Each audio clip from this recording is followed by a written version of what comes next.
Output previous class में हमने एक हेलो वर्ड आउटपुट डिफाइन किया था। तो आउटपुट क्या होता है, कैसे डिफाइन करते हैं? तो सी आउट हमारा एक क्या होता है, एक ऑब्जेक्ट होता है।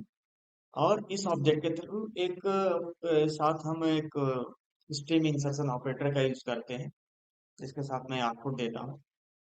Is use to output the value, किसी भी वैल्यू या किसी वेरिएबल को आउटपुट देना है या किसी टेक्स्ट को आउटपुट देना है, तो उसके लिए हम इसका यूज करते हैं। ठीक, तो ये डिपेंड कर, तो मुझे आउटपुट देना है हेलो वर्ड, तो सी आउट देना ऑपरेटर एंड देन उसके बाद वैल्यू। ठीक, तो ये हो गया हमारा आउटपुट।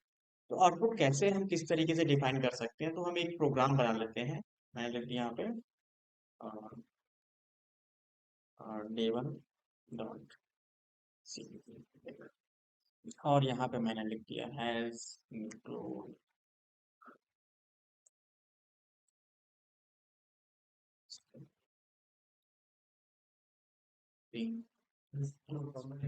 हाँ। हाँ, इसका शॉर्टकट भी आप डिफाइन कर सकते हैं, यूज कर सकते हैं।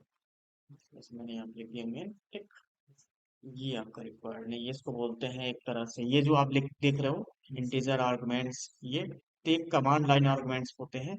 तो मैं इसको अभी बाद में एक्सप्लेन करूंगा। ठीक है, कमांड लाइन आर्गुमेंट्स होते हैं, जब हम कमांड लाइन एप्लीकेशन बनाते हैं तो उसका यूज करते हैं। ठीक है, अभी फिलहाल के लिए ये हमारा सिंटैक्स होता है बेसिक। तो जब हम आउटपुट देते हैं, जैसे मैंने लिखा यहाँ पे सी आउट, और मैंने लिख दिया हेलो, फिर मैंने लिखा फिर सी आउट, और फिर आकाश। ठीक, ये दो लाइन मैंने प्रिंट की। तो ये आउटपुट कैसे मिलेगा मुझे, कि अगर मैं दो लाइन ऐसे डिफाइन कर रहा हूँ, cout hello and cout Akash, तो ये एक तरह से क्या होता है कि मुझे आउटपुट सेम लाइन में मिलेगा। भले ही हम अलग अलग स्टेटमेंट लिख रहे हैं, सेम लाइन में मुझे आउटपुट वो मिलेगा, हेलो एंड आकाश। ठीक, अगर मैंने यहाँ पे एक स्पेस दे दिया होता, तो क्या होता, वो आकाश के बाद क्या है, आकाश के पहले और हेलो के बाद एक स्पेस ऐड हो जाता। ठीक, क्लियर? तो ऐसा डिफाइन होता है। अब मैं चाहता हूँ कि जब अलग अलग लाइन में मैंने लिखा है, तो अलग अलग लाइन में प्रिंट होना चाहिए। तो मुझे क्या करना होगा, यहाँ पे स्लैश है, पहला तरीका होता है कि आप हर एक लाइन में स्लैश एन डिफाइन करें। तो यहाँ पे आपने इसके बाद लाइन चाहिए तो आप स्लैश एन डिफाइन करोगे, इसके बाद कुछ और लिखा होगा तो उसको स्लैश एन डिफाइन करेंगे। जैसे मैंने यहाँ पे लिख दिया आकाश, ठीक, यहाँ पे मैंने लिख दिया कुमार। ठीक है, और यहाँ पे मुझे क्या करना है कि आकाश और कुमार भी अलग अलग लाइन में चाहिए, तो मैं क्या करूंगा, स्लैश एन यूज करूंगा। ठीक है, तो न्यू लाइन के लिए हम ऐसा डिफाइन करते हैं। क्लियर? अगर मुझे न्यू लाइन नहीं चाहिए तो मैं क्या करूंगा, यहाँ पे स्लैश एन ना करके मैं स्पेस एक दे दूंगा, डिफाइन कर दूंगा। लेकिन मुझे चाहिए अब आकाश और कुमार सेम सेम स्टेटमेंट में, एक ही स्टेटमेंट में, तो इस आउट की जरूरत ही नहीं है मुझे। तो मैं क्या करूंगा, यहाँ पे आकाश लिखा, ठीक, फिर एक स्पेस मुझे ऐड करना है। मतलब जब मल्टीपल स्ट्रिंग कॉन्केट करना है, ज्वाइन करना हो, तो फिर एक और स्ट्रिंग है, तो फिर ये बीच में स्पेस दे दिया। ये ऑपरेटर आप ऐड करने के यूज करते हैं। तो पहला आउटपुट, फिर उसके बाद स्पेस प्रिंट होगा उसी लाइन में। ठीक, फिर उसी लाइन में क्या होगा, कुमार प्रिंट हो जाएगा। तो हम ऐसे भी लिख सकते हैं।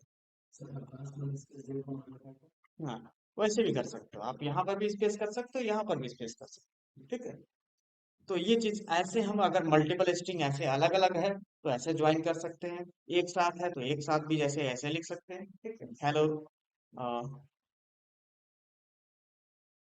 वेलकम। ठीक, ऐसे लिख करके आएगा एंड देन आकाश कुमार।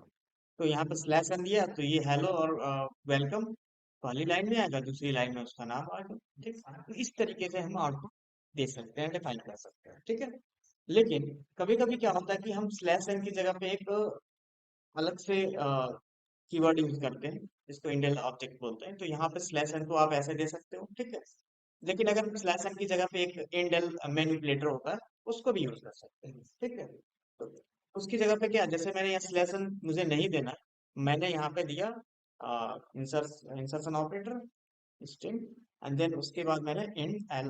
तो इंड एल एक कीवर्ड होता है, आपको स्लैश एन की जरूरत नहीं है। हमेशा लाइन के एंड में या स्टेटमेंट के आरसी आउट के स्टेटमेंट के लास्ट में हम इंड एल लिख लेंगे, तो आपका वो भी लाइन ही प्रिंट करता है। ठीक, इससे लाइन चेंज हो जाएगी। तो जब भी आप देते हैं तो लास्ट में इंडेल लिख देते हैं। ये थोड़ा सा इजी है, समझने के लिए भी इजी है। और स्लैश एन क्या होता है, एक न्यू लाइन कैरेक्टर है, तो वो भी न्यू लाइन आपको प्रिंट करता है। तो या तो आप स्लैश एन करो या तो इंडेल। ठीक है। ये तो दो तरीके होते हैं लाइन चेंज करने के आउटपुट के। अगर आपने लाइन चेंज नहीं किया तो सेम लाइन में आउटपुट आता जाएगा। ठीक है, ये नोट करना नो। चलिए चलिए, अब आते हैं नेक्स्ट कमेंट्स पे।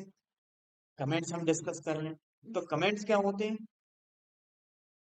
कमेंट्स एक तरह से आपके किसी भी सोर्स कोड को रीडेबल बनाने के लिए, उसका एक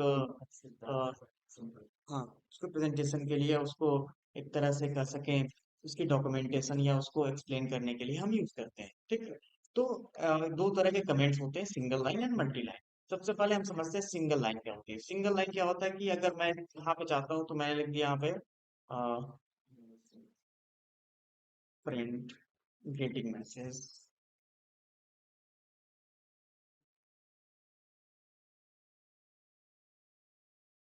मैसेज। ठीक है, ये डिफाइन किया।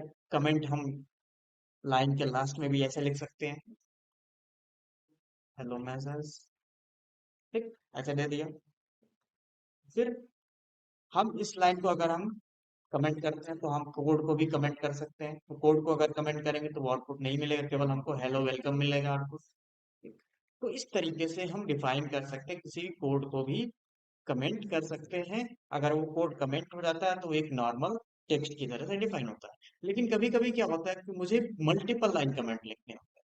ठीक, मल्टीपल लाइन कमेंट का मतलब कि मल्टीपल एक्सप्लेनेशन लिखने होते हैं। तो मैंने यहाँ पे लिखा स्लैश एंड देन स्टिस, उसके बाद ये क्लोज करते हैं। ठीक, अब इसके अंदर हम मल्टीपल कमेंट लिखते हैं, जैसे मैंने हेलो